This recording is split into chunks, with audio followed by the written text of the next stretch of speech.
Combating the propaganda of child rape lobbyists. The right to define reality is the right which creates all power. Heather Marsh, The Creation of Me, Them and Us. Can you imagine if the rape of women was called historical women's sex? If rapists were called women lovers? Because that is the terminology that child rape lobbyists have convinced people to use for child rape. Operation Death Eaters has spent a decade fighting lobbyist propaganda which seeks to frame the crime of child rape as isolated mental illness, personal life, or sex scandals, instead of the massive criminal industry it is. Here are some of their points. The first step for Death Eaters had to be to remove control of the dialogue from the perpetrators. Who controls the words controls your thoughts. Rape is not sex. Sex requires consent. Without consent, the word is rape. Children cannot consent. Media and law often use the word sex to conflate abduction, trafficking, obstruction of justice, blackmail, torture, rape and murder with sex. The crimes are then ignored to focus exclusively on non-existent sex. Child rapists are not child lovers. There is no such thing as a sexual orientation called paedophilia. A sexual orientation, or sex, requires consenting partners. It is not sex if some of those involved are called victims, that is rape. Someone attracted to rape has sexual sadism disorder or paraphilic coercive disorder.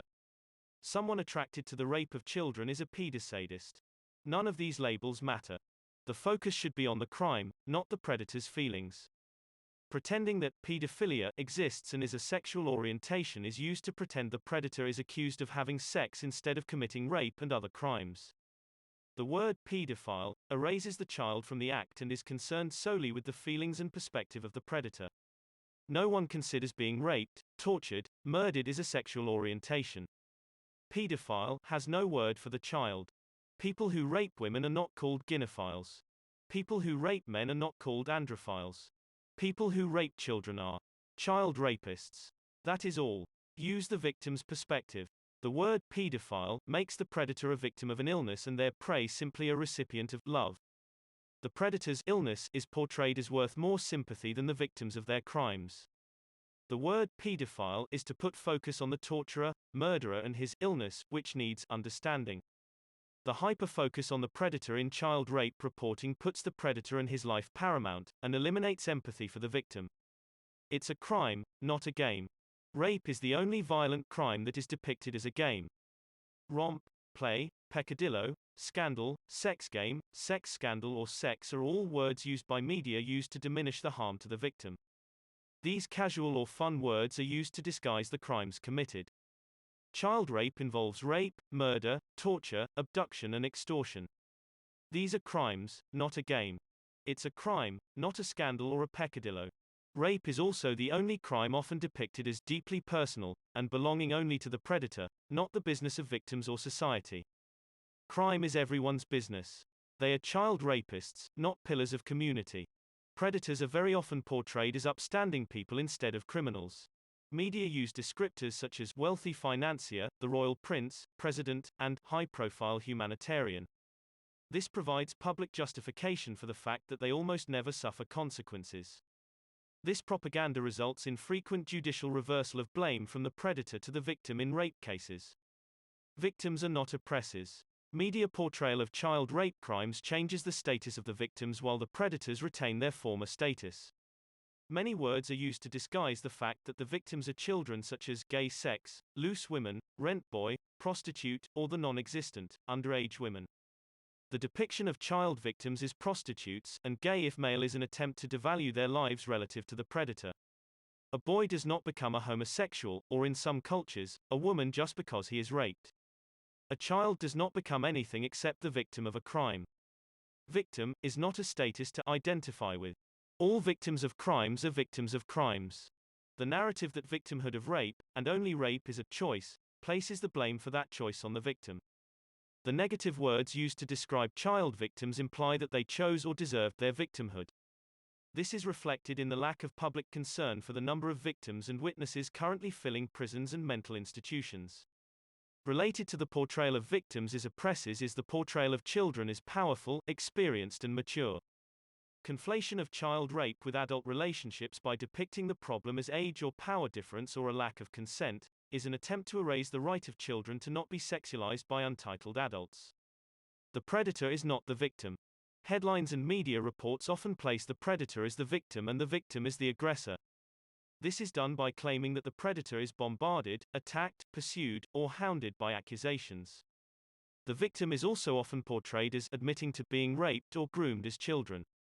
Parents, especially mothers, are another frequent scapegoat, both in excusing the failings of the predator and being held responsible for what happened to their children. Where were the parents? Is to child rape as what was she wearing? Is to rape of women. This is an attempt to deflect guilt that ought to be centered on the predator. Victim testimony is also discredited by the use of single quotes around words like rape and murder, by saying they claim instead of state or testify, and by discrediting their morals, intelligence or sanity. Accusations are not attacks. Victims, investigators and journalists are depicted as victimizing the predator, and the reputations of the predator receive more sympathetic focus than victims' lives. Accusations are depicted as a greater injury than crimes, and accusers frequently receive far harsher sentences and social repercussions than the accused. Rapists are not a marginalized community. Rapists who are not depicted as pillars of the community are often depicted as part of a marginalized community. Their victims are then portrayed as attacking a marginalized community by accusing their rapists. It's a massive criminal industry, not his personal life. A frequent focus is on understanding and supporting child rapists. Child rape is a crime, not a sexual orientation. If child rapists need therapy, not persecution, then so do those who rape, torture, murder, abduct and enslave adults. Everything claimed about child rape must apply to all violent crime, including rape of adults. Phrases like sex scandal and child porn conceal the 6 crimes typically hidden underneath: rape, torture, murder, abduction, trafficking, and blackmail. In the case of high-ranking criminals, the 6 crimes are usually followed by an institutional web of obstruction of justice, influence peddling, and governance by blackmail. Child rape must be reported as a criminal industry, not a personal peccadillo or inherent trait. Slavery of women and children is slavery. Slavery exists when people are treated as property. Those enslaved do not have to be used for industrial labor. They can be used for rape, childbirth, domestic labor, organ harvesting, ritual killing, mules, or killers. It is all still slavery. Human trafficking is not a form of modern-day slavery, it is just slavery. Trafficking just means selling. Human trafficking is selling humans. That's a lot of syllables to say slavery, and it's inaccurate. Slaves aren't always sold. Sex trafficking just means selling sex, which is seldom a crime. What they mean is rape slavery. Slavery that is predominantly targeting women and children is still slavery.